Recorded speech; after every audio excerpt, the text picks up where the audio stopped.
Thank you to not just the Filipino fans but to everyone. I think here in Indian Wells, of course, sa mga Pinoy, maraming salamat sa suporta. Magkita tayo sana sa Miami at sana sa susunod kong laban mas maganda yung laro ko. The organizers of Indian Wells believed it was wise to place the Filipina sensation on Stadium 1, but they failed to take the remote control's power into consideration, following a violent Tuesday evening.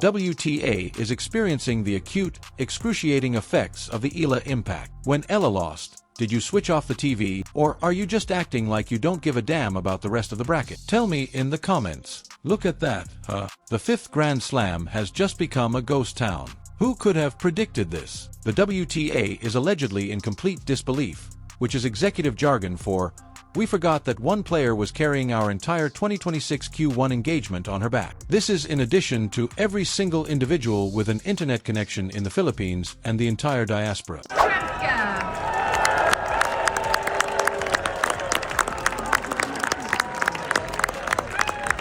now, ladies and gents, she is from the Philippines. Let's welcome Eala.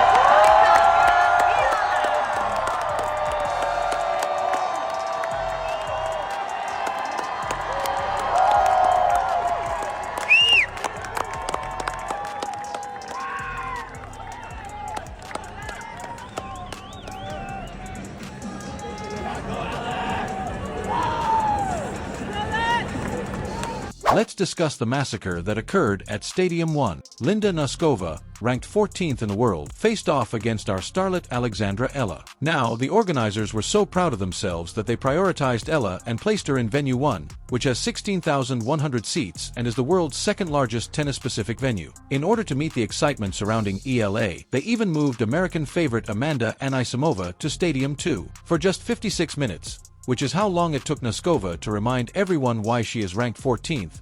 It was a superb business move. It was more than a defeat. The score was 6-2, 6-0. A bagel to complete the ensemble. Really, Noskova was playing as if she had to catch a flight. She also took the audience's attention and Eala's campaign with her, which was disastrous for the WTA's television ratings. Eala had no aces, while Noskova had 7. It was more of a 55-minute check training session than a tennis match. We'll play, and our daughter said, "Well, Mom, I'm playing doubles tomorrow, you know that."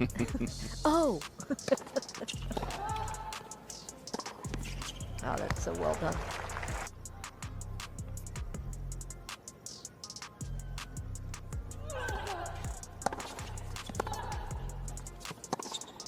It doesn't look like Noskova is going to let up.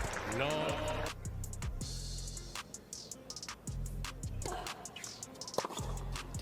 No issue there, though. Yep. The other thing to factor in is that it is so slow. You're often so far up the court. Feels such an idiot when you can't return that serve.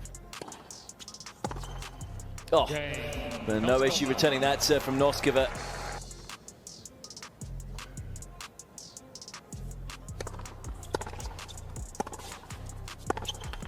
What a performance from Linda Noskova. Battle between two young, talented players.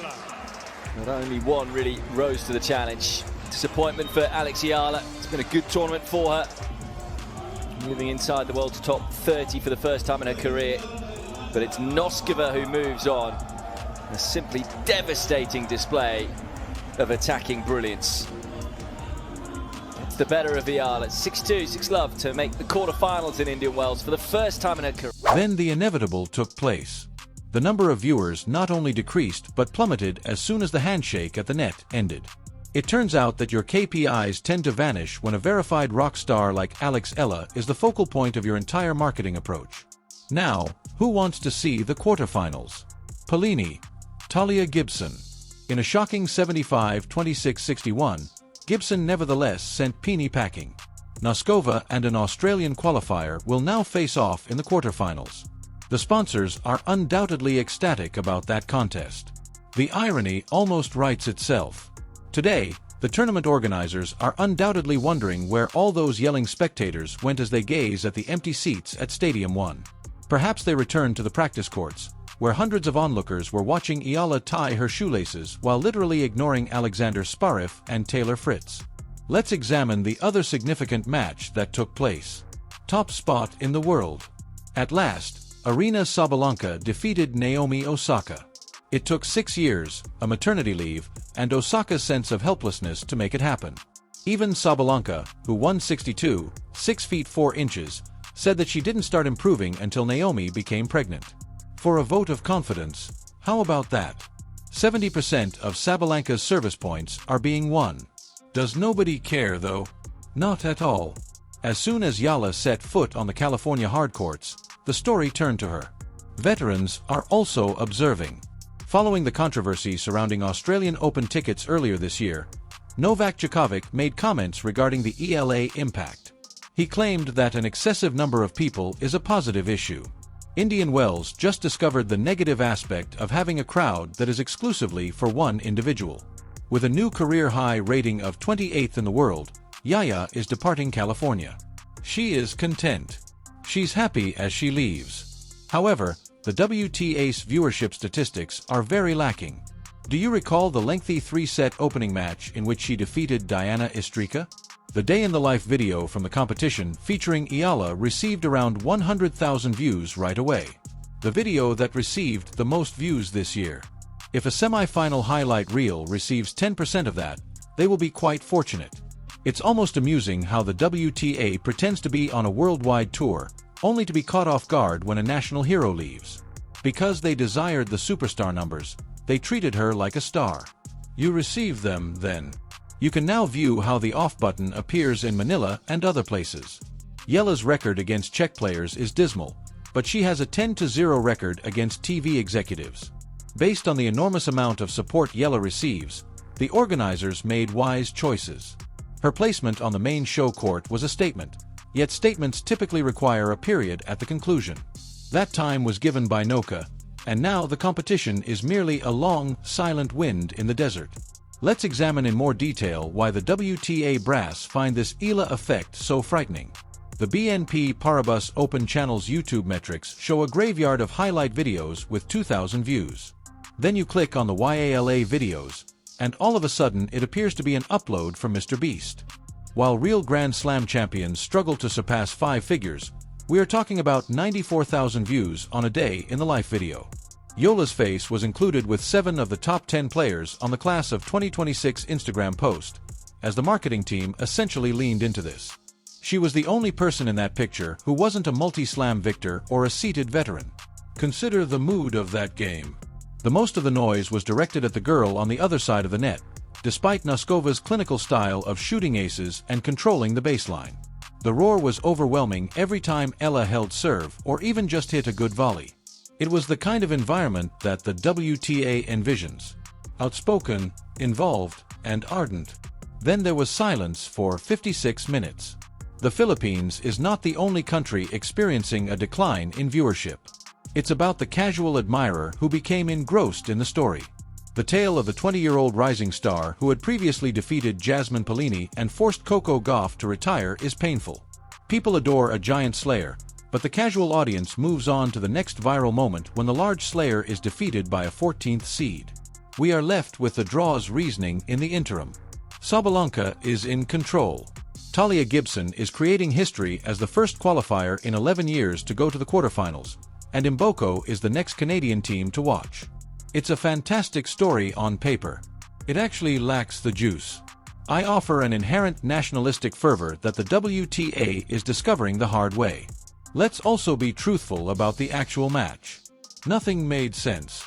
Eala admitted that she was having trouble finding her rhythm.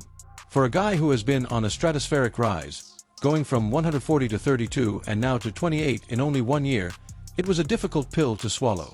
However, the Indian Wells broadcasters are staring at their falling graphs and wondering how to sell a Noska Gibson quarterfinal to a worldwide audience while she looks to Miami to recoup. The irony here is that the WTA genuinely believed they were in charge of the story. They believed that Eala was being used to promote the competition. As it happens, Eala was the tournament's only true lifeblood. We're back to the same old faces and patterns now that the pulse is gone. The stadium will likely be half full, Sabalina will likely win, and the shock at the WTA offices will last until a Filipina star enters the draw again. Think about how serious this change in the market is. At her practice sessions, a player who hasn't even won a WTA title yet is drawing larger fans than Alexander Zverev. It's practically humorous. Because everyone is waiting in line to take a selfie with the world number 32, the top 5 players are strolling around the grounds like regular tourists. Philippe Dor, the director of the tournament, acknowledges that they promote it and enjoy every second of it. But once she leaves, do they really know how to keep it going? No, according to the numbers. Earlier in the week, Eala was playing late-night matches at Stadium 3, where thousands of fans braved the cold to watch her work 3-setters. The Stadium one-night sessions now resemble an expensive library. For a sport that has long battled star power in the post-Serena era, it serves as a reality check. They discovered a celebrity, but they were unaware that the moment she left the court, the entire nation would turn off the television. Let's now discuss the educational process. Eala claims to be happy as she departs. Her wealth has increased by $15,720, or around 6.3 million pesos for those at home. At last, she has made it into the top 30. However, the learning process is far more agonizing for the WTA. They've discovered that, in reality, their global reach consists only of a collection of highly specialized fan bases. Your worldwide sport rapidly becomes very local when you lose the person doing the hard lifting. In Dubai, we anticipated this. We've seen it in both Melbourne and Doha. In essence, the Eala effect is a mobile earthquake. It appears, appends everything, smashes a few records, and then on to the next city. Next on the list is Miami. With 390 points after her incredible run last year, Eala has a ton of points to protect there. Her ranking will decline if she doesn't make it to the semifinals. The WTA will receive 2 more weeks of inflated stats if she is successful. Keep the star in the bracket is a high-stakes game. However, that game is done in Indian Wells. For the marketing department, the tennis paradise has now turned into a tennis hell. They are now holding a few unranked qualifiers and reliable but dull veterans because they played their Eala card too early. It's a masterclass in the fragility of contemporary sports viewing. The party ends when one player leaves for home. What is the WTA's current strategy? Will they attempt to persuade the millions of viewers of EA to stay in order to witness Linda Noskova's baseline consistency? I wish you luck on it. Noskova is a fantastic player. She is ranked 14th in the world for good reason. However, she does not have a country of 100 million people that treats every point as if it were a World Cup final. The irony is that, from a financial perspective, the tournament organizers did everything correctly. She was given priority. She was highlighted. They advertised her. They simply forgot that the only thing you can't control in professional sports is the unpredictable aspect. Noskova was not informed that she would play a supporting role in the film about Alex Eala. In less than an hour, she delivered a clinical beating, playing the villain role flawlessly. The WTA is now left to stare at the ruins of their viewership figures. Even though the main attraction is already on a flight to Florida, the class of 2026 Instagram post is still up and appears a little odd. It serves as a sobering reminder that even if you construct the largest stadium in the world, you cannot make people sit in it after the person they came to see has left. Indian Wells, good luck next year. Perhaps you can hope for a draw the next time to keep the national treasure out of the hands of the Czech big hitters for a few more rounds. Enjoy the quiet until then. It sounds like a million TVs being switched off all at once. Didn't the desert just become much quieter? Click the like button immediately if you believe the WTA is as concerned by these stats as I am. Remember to subscribe so you don't miss the next time a single player manipulates the algorithm of an entire tournament. Sub up, please. The drama is just getting underway as we move nearer.